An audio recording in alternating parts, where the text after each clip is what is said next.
Is Sonic too fast? That is the question of the day. This is obviously something that many people would immediately have problems with. Sonic being too fast? Ludicrous. The whole point of Sonic is to be fast. Or is it? I'm sure some of you would have heard this before, but the classic games, his beginning, were not purely speed-focused extreme adventures for the players to go on. Speed was more of a spectacle and a easy marketing point, but it wasn't the be-all end-all of the level-to-level gameplay. No, in fact, Sonic's roots are that of the platformer, which involved platforming, jumping, maneuvering, generally acting as if it was some sort of obstacle course rather than a track race. There were, of course, plenty of instances where high speed was able to be achieved and maintained, but that was part of skillful gameplay or the odd scenic moment, such as a giant slope. They were not prevalent unless you were good enough to keep that speed even in areas that demanded more precise platforming. Of course, this idea that the platforming has been misjudged in more recent years and buried beneath speed is not a wholly original point.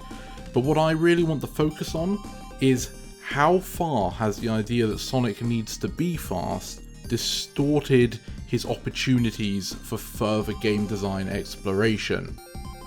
The Sonic Gotta Go Fast obviously was a big meme around the 2010s, and the Twitter profile adopted it. The movies of today use it too, and it's rather harmless in its current state, but for a time it really was that Sonic did need to go fast. And what showed this more than the boost formula that we've seen numerous times since then?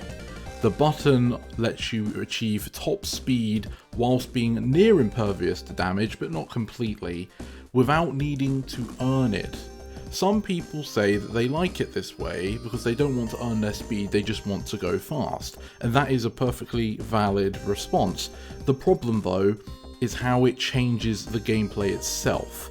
Public perception of Sonic has definitely, at least now, been that he's fast. He was always known for being fast, but perhaps now it's a bit too strong in the field of he goes fast that people might not even know that he can spin dash, or that perhaps he has a super form until the film showed that off.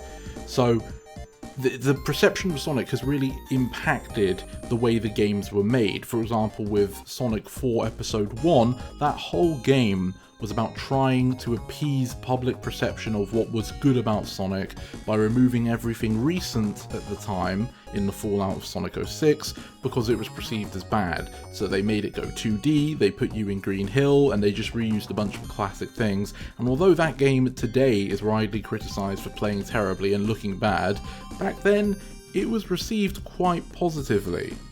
What's interesting though is despite the perception of Sonic being that he must go fast, Sonic Frontiers seems to be taking a more measured approach to speed. We've seen in the gameplay that his standard top speed seems to be slower than what we're used to from more recent experiences, but we've heard that you're able to unlock way faster movement through collecting 400 rings or by upgrading his speed with collectibles. This would still allow for the game to have a gradual increase in the speed it can expect from you though, and I would imagine that later islands might have more puzzles or platforming that require higher speed to get across in the first place, whereas the only island we've seen so far, Kronos, is able to be done at lower speeds. This would allow the developers to design the world with different tiers of speed in mind, which means that some things a purely speed-focused game wouldn't be able to handle, this game can, because it knows that Sonic will start off slowly and will have the option to move slower throughout the game.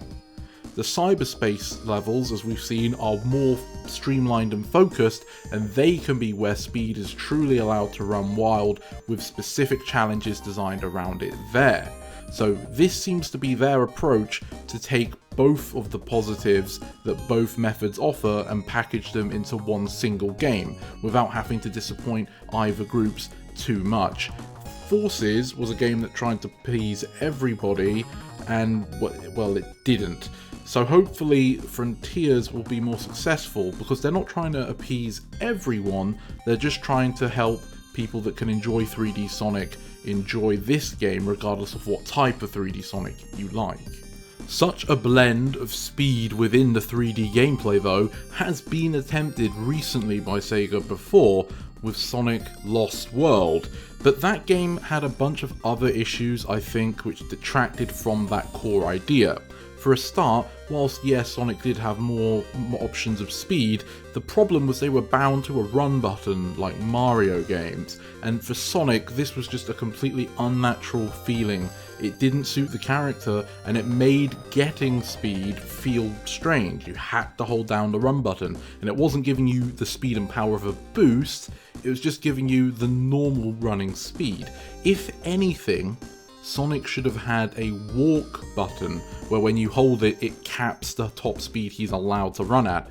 That way, without pressing it, it's the Sonic everyone knows and understands, but if you do feel like you need to go slow, you can hold this button down. You're going to be going slow less often than fast, so that makes far more sense for the character.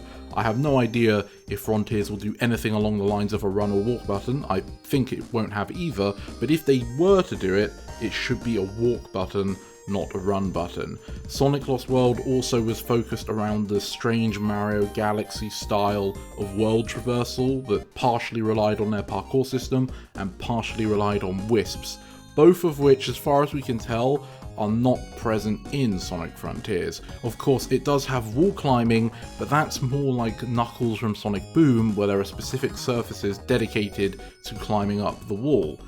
It's not the same as Lost World, where every straight surface was able to be parkoured over, and it doesn't seem anywhere near as complicated for a beginner to understand how to work with it. Sonic Frontiers' main issue will be if both slower sections and faster sections will feel equally as satisfying. It will be quite easy for the game to favour one of them over the other. Hopefully they've learned from their past mistakes and figured out what works well for both of those, and that the levelling up system will not completely break the balance they've created once you level it up, like the Werehog in Unleashed would do. That was basically all I had to share on it though. This is more of a discussion than anything concrete. What do you think about the topic of Sonic and his speed? Is it too much, and is the perception that people have of it harming the series' growth overall? Let me know in the comments below. And thank you for watching this video all the way to the end. It really helps the channel. If you like these sorts of discussions and want to see the conversation grow, then please feel free to like and subscribe and share the video to your friends. I hope you have a great day, and to see you next time. This is the Mighty Emperor, signing off.